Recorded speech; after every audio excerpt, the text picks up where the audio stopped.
भिवंडी के इतिहास में पहली बार केंद्र सरकार के योजना का लॉन्चिंग भिवंडी में हुआ है और इसलिए आप यहाँ पधारे और आपके साथ मुख्यमंत्री जी पधारे, इसलिए आपको फिर से एक बार कोटि कोटि धन्यवाद देता हूँ।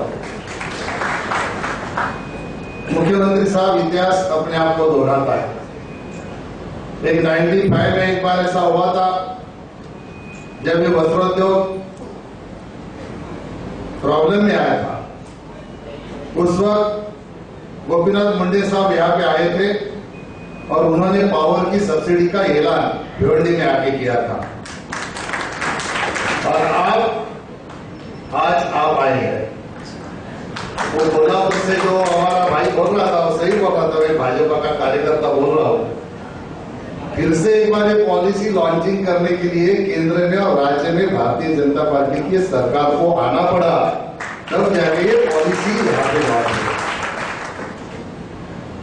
ये भिवंडी के इतिहास में और एक बात घटी है कि 3 महीने में 2 बार टेक्सटाइल मिनिस्टर भिवंडी में आए। ये पॉलिसी ऐसे ही नहीं बनी। श्रुति जी भिवंडी में आई, उन्होंने पावर रूम का विजिट करा, लोगों से बातें की, उनकी समस्या को समझ लिया, उसके बाद में जाके उन्होंने पॉलिसी बनाई।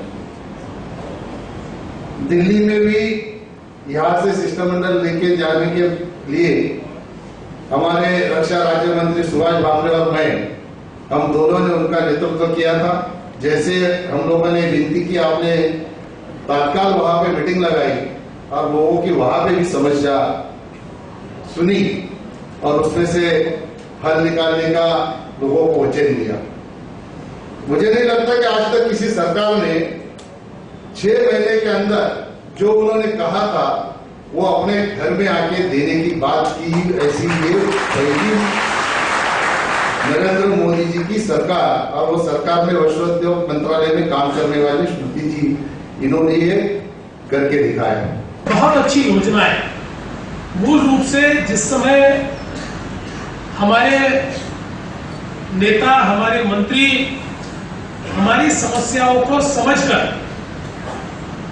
उसको सॉल्यूशन देने के लिए काम करते हैं, तभी योजनाएं कारगर होती है, सार्थक होती है। और लगातार स्मृति जी ने स्वयं पूरे देश के विभिन्न क्षेत्रों में, इस क्षेत्र में काम करने वाले, टेक्सटाइल के क्षेत्र में काम करने वाले अलग अलग, चाहे वो फिर पावर लूम हो, हैंडलूम हो, अलग अलग प्रकार के लोगों से लगातार चर्चाएं की। उन चर्चाओं के माध्यम से जो समस्याएं सामने आई, उन समस्याओं को छुड़ाने के लिए, उससे निजात पाने के लिए आज इस प्रकार की स्कीम को तैयार किया गया। और मैं इसलिए इसको महत्वपूर्ण मानता हूं कि आज जब हम मेक इन इंडिया की बात करते हैं, तो जिन्होंने सालों से मेक इन इंडिया को जीवित रखा और सबसे ज्यादा एम्प्लॉयमेंट दी, ऐसा कोई क्षेत्र होगा तो वो हमारा टेक्सटाइल का क्षेत्र है।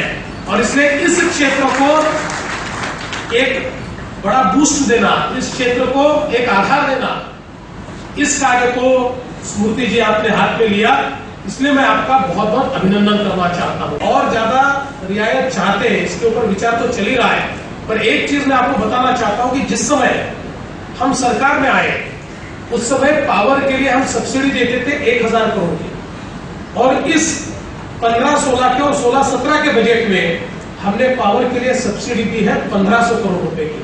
मतलब सीधी 50% उसमें बढ़ोतरी हमने की है। तो लोग कहते हैं कि हमारे रास्तों की समस्या है, हमारी पार्किंग की समस्या है, अनेक प्रकार की समस्याएं हमारे इस इंडस्ट्री को है।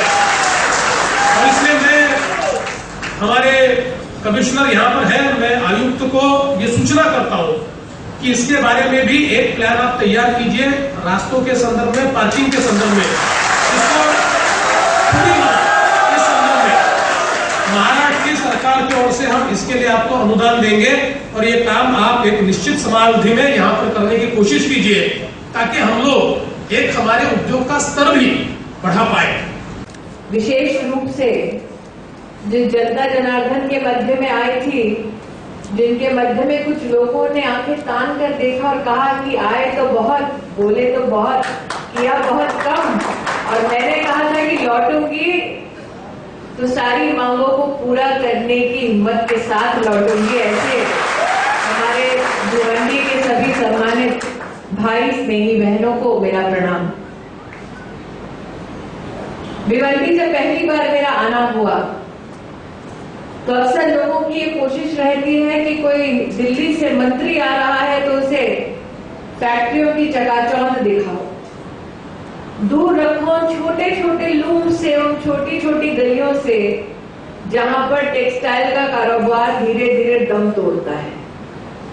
और हमने उस दिन कोशिश की, मेरा आग्रह था कपिल भाई को कि हाँ, एक तरफ वो लोग जो बड़ी मेहनत के साथ नया कारोबार शुरू करना चाहते हैं, टेक्सटाइल से संबंधित नया व्यापार शुरू कर रहे हैं, फैक्ट्री लगा रहे हैं, उनसे मिलना तो निश्चित है, लेकिन विशेष रूप से भिवंडी की छोटी छोटी बारीक गलियों में जाकर उन लोगों को देखना भी मुनासिब होगा जो या तो बंद है या बंद होने की कगार पर है।